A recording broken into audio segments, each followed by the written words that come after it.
The words hit me like a physical blow, a high-pitched ringing in my ears that drowned out the world. Elara, darling, can I borrow your camera? My sister Serafina stood in the doorway of my cramped bedroom, her blonde hair perfect, her smile a dazzling predatory thing. She was wearing my favorite cashmere sweater, the one she'd borrowed last month and never returned. In her hand, she idly twisted a new designer bracelet, a just because gift from our father. My heart didn't just beat, it seized. A cold, paralyzing terror clamped down on my lungs. I felt the phantom chill of a hospital room, the sterile beep of a monitor, the bitter taste of regret and cheap broth. Not again. It's happening again. The world swam. I wasn't just Alara, the 19-year-old shadow of the family hiding in her room. I was Alara, the 21-year-old ghost, dying alone in a charity ward. The memory was so clear, it felt more real than the room I was in. I was lying on a cot, the sheets paper thin, my body skeletal.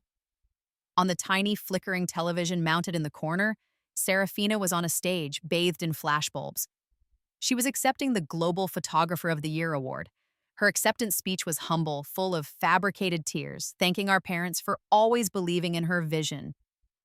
And on the giant screen behind her, the image that won her the world was mine. It was my photo, my masterpiece. The Weeping Angel of Père Lachaise, a shot I had waited 6 hours in the freezing Parisian rain to capture. A photo taken with my camera, the camera she had borrowed just 2 years prior.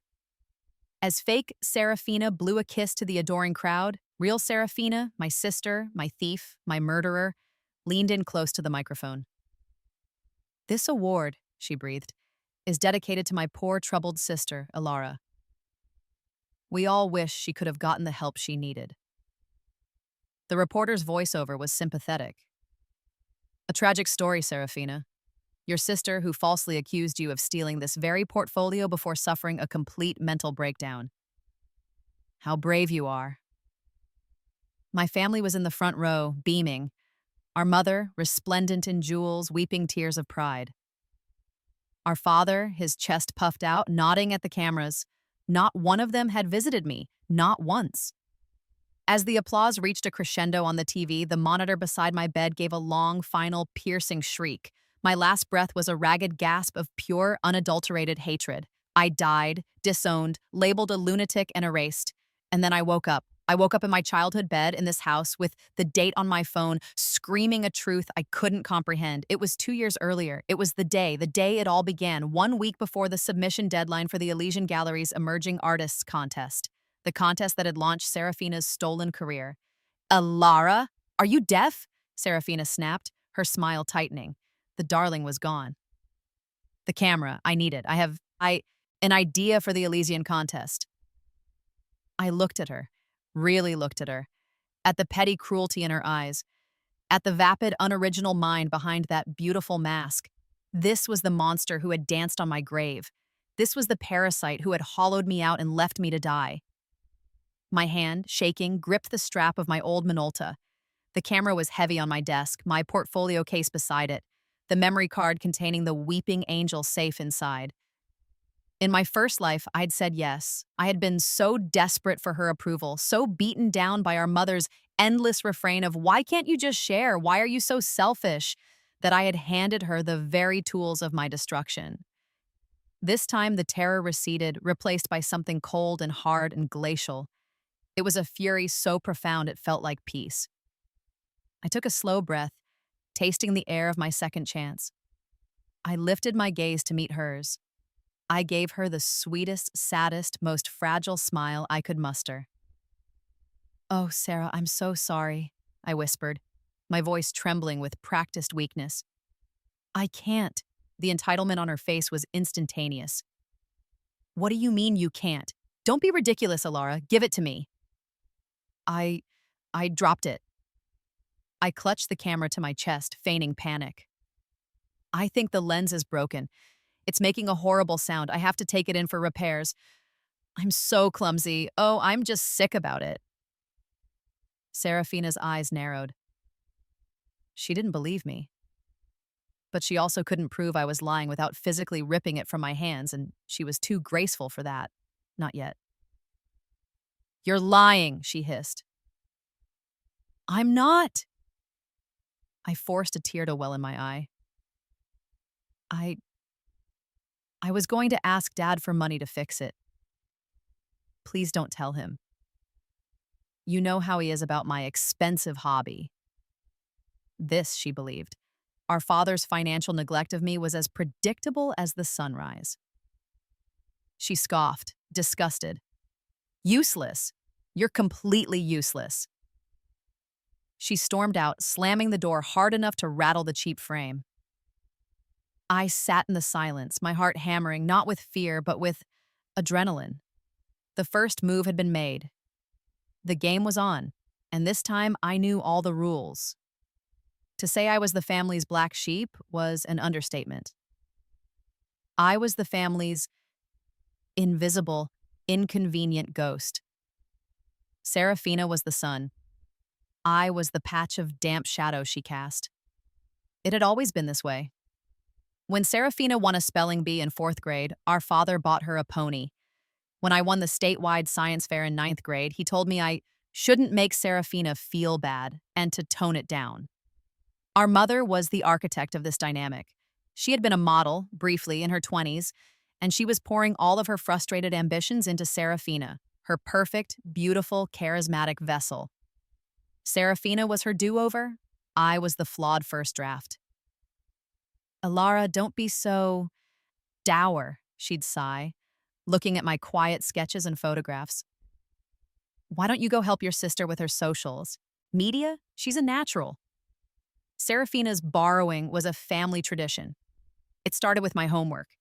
In middle school, she would copy my essays word for word. When a teacher noticed, our mother was called. She arrived in a cloud of expensive perfume and righteous indignation. My Serafina is a creative soul, she'd trilled. And Elara is so technical. She's just helping her sister find her voice. How dare you accuse my daughter of cheating? Elara, tell them. Tell them you are helping. And I would. I'd nod, my eyes on the floor, and say, I was just helping. It escalated. My clothes, my allowance, borrowed and never repaid. My friends who were quickly charmed and poached by Serafina, who would then regale them with hilarious, cutting imitations of my mousy personality. The camera was my only escape. I saved for 2 years working a horrible data entry job to buy my Minolta. It was my voice. It was the only part of my life that was truly mine. Through its lens, the world made sense. I could capture the things no one else saw, the way the light hit a cobweb, the hidden grief in a stranger's smile, the profound loneliness of a city street at dawn. My photography was my soul, and in my past life, I had handed it to Serafina without a fight. The Elysian contest was supposed to be my grand escape. The prize was a $50,000 grant and a solo exhibit. It was enough to move out, to finally be free. I had spent a year building my portfolio. I'd even spent a semester in Paris for a study abroad program funded entirely by my own scholarships and poured every ounce of my being into that work. The weeping angel was my heart. I remembered the confrontation the first time around after Serafina was announced as a finalist with my work. I must have mixed up the memory cards, she'd sobbed, her mascara running perfectly. It was an accident. Elara, please, you know how much this means to me. You're so talented, you can just take more pictures. This is my one chance. And our parents, her loyal bodyguards. Serafina is fragile, our mother had warned, her voice cold. If you do this, if you accuse your own sister, you will destroy her, and you will destroy this family. We will not have it.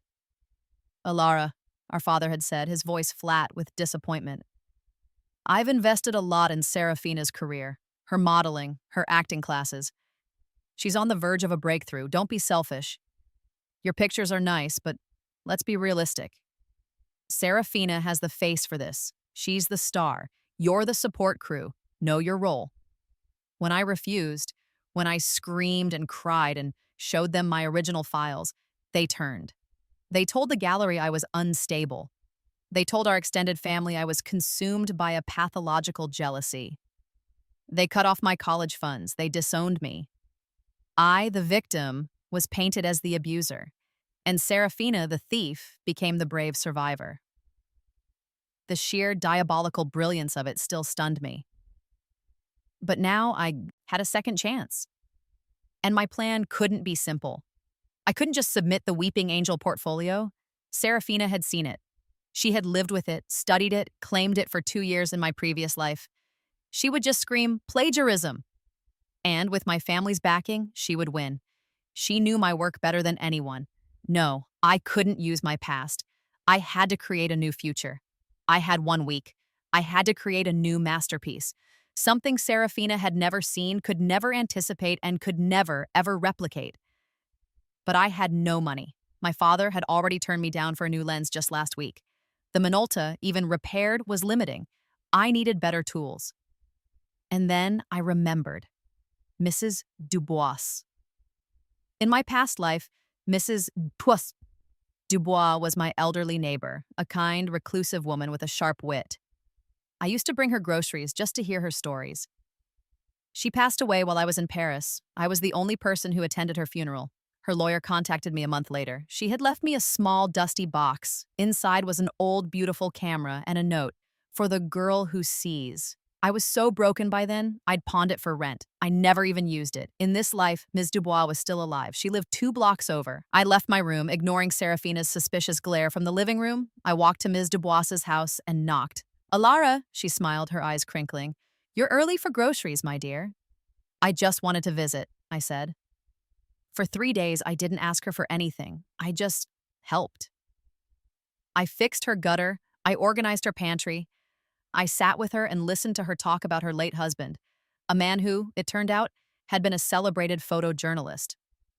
On the 3rd day, I brought my old portfolio, not the Paris set, but my earlier work. "I feel stuck, Mrs. Dubois. I don't know if I'm any good." She spent an hour looking through my prints, her silence terrifying. Finally, she looked up, her gaze sharp. "My child," she said, her voice rough with emotion. "You are not good. You are important. But this equipment, it is fighting you. It's a tin whistle trying to play a symphony." She went to a heavy dark wood cabinet and pulled out a key. She opened a locked drawer. Inside, nestled in velvet, was a vintage Leica MA. It was a perfect mechanical work of art. "This was Henri's," she whispered. "It was his heart. He would want it to see the world again. He would want it to be your voice." She placed it in my hands. It felt heavy, real, a solid piece of my new fate. "I can't accept this," I breathed. "You can't reject it," she countered. "Art is a responsibility. Now go. You have work to do." I had my tool. Now I needed to set the trap. That night, I staged my room perfectly. I left my old, broken camera on my desk, and beside it, I left a brand new, high-capacity memory card. I spent hours loading that card. I filled it with the most technically perfect, artistically dead photos I could take. Sunsets, dewy flowers, a perfectly posed stray cat, a latte art. They were the kind of pictures that get a lot of likes and mean absolutely nothing. They were pretty, vapid, and precisely the kind of art Serafina would think was brilliant. I left my bedroom door open a crack, just enough. I went to the kitchen to make tea, my hands shaking so hard I spilled the water. "Mom," I heard Serafina call from the living room. "I'm just going to grab a book from Alara's room." I held my breath. I heard her footsteps on the stairs, the creak of my bedroom door. Silence. I counted to 30. The creak again. Footsteps, faster this time, going to her own room. I walked back upstairs. My broken camera was still on the desk. But the memory card was gone. A slow, cold smile spread across my face. "Take the bait, sister," I whispered. "Eat every last bite." I had 4 days. 4 days to create a portfolio that could not only win the Elysian but eclipse my own weeping angel. I didn't sleep. I lived on black coffee and adrenaline. With Mrs. Dubois's Leica in my hands, the world looked different. The camera wasn't just a tool, it was a partner. It demanded a different kind of seeing. I couldn't go to Paris. I had no money and no time. I had to use what I had. This bland, suffocating suburb. I had to make it magic. My theme came to me on the first night, reflections. Not just literal reflections, but the reflections of a life I'd already lived. The ghosts in the glass. I shot a homeless man, his face a landscape of grief, reflected in a dirty puddle. I shot a group of teenagers, laughing and cruel, their warped faces in a polished hubcap. I shot a lonely, elegant woman, her silhouette captured in the rain-streaked window of a passing bus. I shot my own eye, wide and cold, reflected in a shattered mirror. The work was dark. It was haunting. It was real. It was 1,000 times better than the Paris collection. The Paris photos were technically beautiful, but they were the work of a hopeful girl. This was the work of a woman who had been to hell and back. I submitted the portfolio, Reflections, under my own name just hours before the deadline. 2 days later, Serafina was in the kitchen, checking her email on her laptop. She let out a piercing shriek of joy. I'm in, I'm a finalist. Mother and father were on her in an instant, hugging, screaming, crying. Oh, my baby, Mother wept. I knew it, I always knew it. That's my girl, Father boomed. We're going to celebrate. Champagne. Serafina was preening, her eyes shining. It's my new collection, she said, her voice airy. It's called Suburban Light. It's very intimate. The gallery director said it was breathtakingly pure. Suburban Light. I had to bite my cheek to keep from laughing. She was talking about my decoy photos, my flowers and sunsets. Amidst the celebration, I quietly checked my own email. A new message from the Elysian Gallery. Dear Ms. Alara Vance, it is with great pleasure that we inform you that you have been selected as a finalist for this year's Emerging Artists Prize. Your collection, Reflections, was chosen unanimously by the panel. We look forward to seeing you at the finalists' exhibit. Oh, I said, my voice just loud enough to cut through the noise. That's nice. I'm a finalist too. The room went dead silent. Serafina's smile froze. What? I'm a finalist, I repeated, holding up my phone.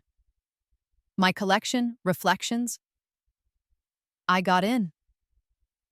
Mother's face went pale. Father looked utterly bewildered. Two finalists? Father stammered. In the same family? Serafina's eyes, however, weren't confused. They were filled with pure murderous rage. She recovered instantly, forcing a laugh. Oh, Alara, that's cute. You and your little pictures. Well, isn't that sweet? Mom, she's a finalist too. Well, what a surprise, Mother said, her voice strained. The next few days were a special kind of hell. The family machine threw all its weight behind Serafina. She was, after all, the sure thing. Now, Alara, our father said, pulling me aside. This is a wonderful acknowledgement for you. But we need to be realistic. Serafina has been working on her brand for years. This is her moment. When she wins, I expect you to be gracious. No sulking. Alara, dear, Mother cooed. I'm helping Serafina pick out a dress for the exhibit. It's couture. Perhaps you, I don't know, have a nice black skirt? They even pressured me to withdraw. It's just embarrassing, Alara, Serafina said, feigning concern. 2 sisters? It looks grasping. The gallery will feel awkward. Why don't you let me have this one? You can try again next year. No, I said, my voice flat. I want to see what the judges think. Her mask slipped. You'll regret it, she hissed. You'll just end up embarrassing yourself. I'll take that chance, I replied. The night of the Elysian Gallery exhibit was a blur of clicking heels, champagne flutes, and the quiet, intense hum of the art world. The gallery was packed, critics, collectors, patrons, and in the center of it all, my family. Father was holding court, bragging to anyone who would listen about his genius daughter. Mother was swanning about, air-kissing people, a queen holding court. And Serafina? Serafina was a vision in a blood-red dress, soaking in the adoration. Mrs. Dubois was my plus one. She looked magnificent in a vintage velvet suit, her silver hair pinned up. She held my hand. "Breathe, child," she whispered. "Let the work speak." The finalists' work was displayed in separate alcoves. Serafina's was first. Suburban light. 10 large prints, beautifully framed. The dewy flower, the perfect latte, the stray cat sleeping in a sunbeam. They were, fine. The crowd was polite. Lovely. Such nice colors. Very pleasant. I saw Antoine Duval, the most powerful critic in the city, the man whose review could make or break a career. In my past life, he had eviscerated the real me when I tried to protest, calling me a prime example of talentless, vindictive jealousy. Tonight, he looked at Serafina's wall, took one sip of his champagne, and looked profoundly bored. Serafina didn't notice. She was beaming, explaining her process to a fawning blogger. "It's about finding the divinity in the mundane," she was saying. I almost choked. Then the gallery director stepped up to a microphone. "Thank you all for coming. We are so proud of our finalists. And now our second finalist, Ms. Ilara Vance, and her collection, Reflections." A heavy velvet curtain was pulled back from the main central wall. The entire gallery went silent. It wasn't just a silence of politeness, it was a vacuum, a collective audible gasp as all the air was sucked out of the room. My 10 photos. Huge, stark black and white, the Leica's lens capturing a depth of shadow that felt infinite. The man in the puddle. The girl in the glass. The eye in the shard. They weren't pleasant. They were devastating. They were beautiful and terrible and true. Antoine Duval, the critic, was frozen. He walked, as if in a trance, right up to the central piece. The man in the puddle. He was so close his nose almost touched the glass. He just stared. I felt, rather than saw, Serafina's reaction. Her smile was gone, her face a mask of chalky confusion. This wasn't the work she had seen. This wasn't the work anyone had seen. "Ilara," my father's voice was a weak, confused whisper. Where did you?" Serafina's confusion boiled over into pure reptilian panic. She saw her moment, her life, slipping away. She did the only thing she knew how to do. She attacked. She stormed across the gallery, her red dress a slash of violence. "What is this?" she shrieked, pointing at my wall. "But please, where did you get these?" The crowd turned as one. This was better than art. This was drama. "Get them?" I asked, my voice dangerously calm. You stole these. You've been hiding them. You cheat. You've always been a cheat." "Stole them from who, Serafina?" I asked. My voice, amplified by the microphone the director had left on the podium, carried through the entire silent room. "From you? Please, do you have the negatives? The original digital files? I'd love to see them." "You?" She was sputtering. "You stole my work first. The other photos, the suburban light ones, those were mine. I took them. She stole my card." The murmurs in the crowd grew. The gallery director looked like she was going to faint. A blogger was openly recording on her phone. "Oh, Sarah," I said, my voice dripping with a sadness that cut deeper than any anger. "No, were the ones I left for you to steal. Her face went blank. The ones I knew you would steal, I continued, my voice clear and ringing. Because I knew you had no work of your own. Because you have never had an original idea. You've been stealing my essays, my art, my life since we were children. I just wanted to see if you'd do it again. And you did. Liar! Our mother suddenly sprang to life. Alara, how dare you? You apologize to your sister this instant. You've always been jealous. Always. No, I said, the word like a stone. I turned to the critic, Antoine Duval, who was watching the entire exchange with a look of rapt clinical fascination.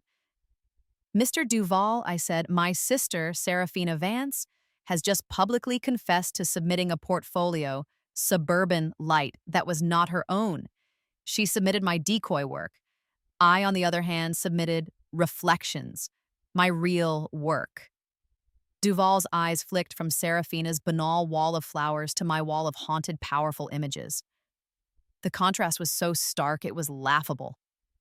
Serafina was completely unraveling. Her brain snapped. She went for the only ammunition she thought she had. The Paris photos, she screamed, her voice cracking. The weeping angel, that was my masterpiece. She stole it from me. She's been planning this. She's sick. She's She stopped. The room was utterly still. I looked at her. Her face was contorted in a mask of pure, self-righteous rage, and she had no idea what she'd just done. I gave her a small, pitying smile. Serafina, I asked, my voice gentle. What weeping angel? Her blood drained from her face. I haven't been to Paris in 2 years, I said, speaking to the crowd.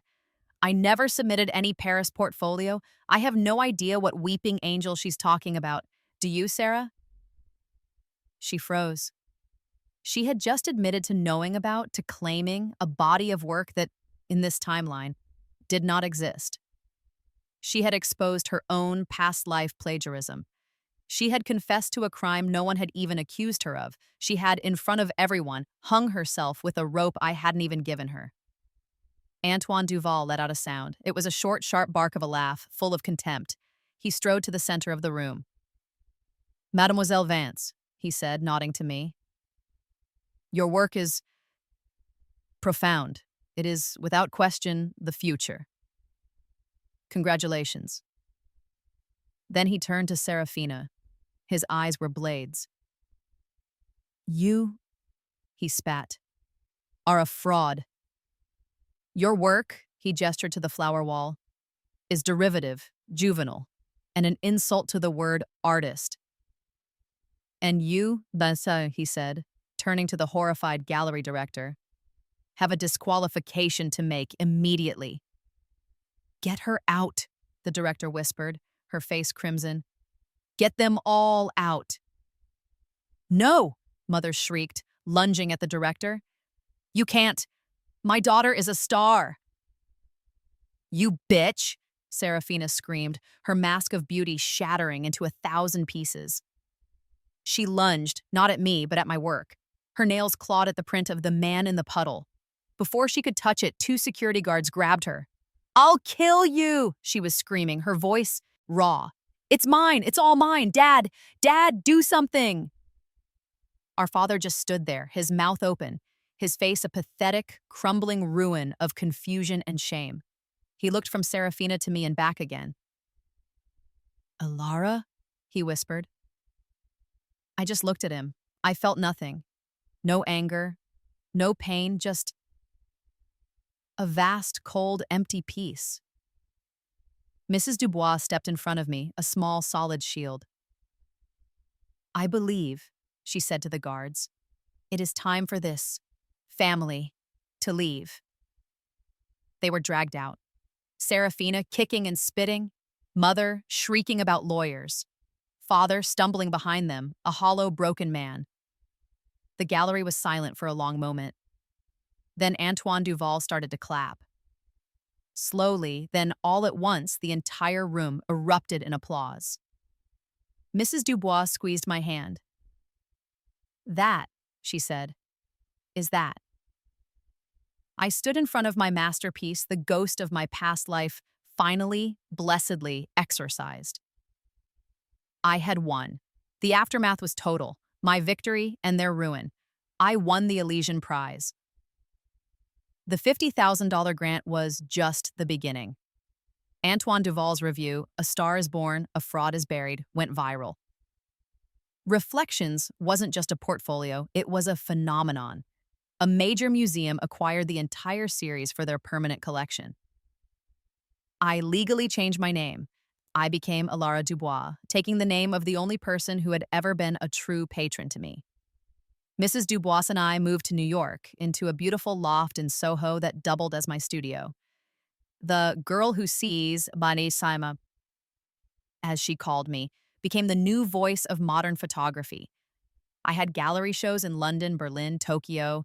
I was wealthy, I was respected, and for the first time in either of my lives, I was truly deliriously happy. Back home, the house of cards my family had built collapsed. The scandal was all over the art blogs and even the local news. Fraud at the Elysian, local star disqualified. Father, it turned out, hadn't just been bragging. He had taken out massive, high-interest loans against the house, banking on Serafina's genius to launch a new brand. When the scandal hit, his creditors, smelling blood, called in every loan, all at once. They lost the house. They lost everything.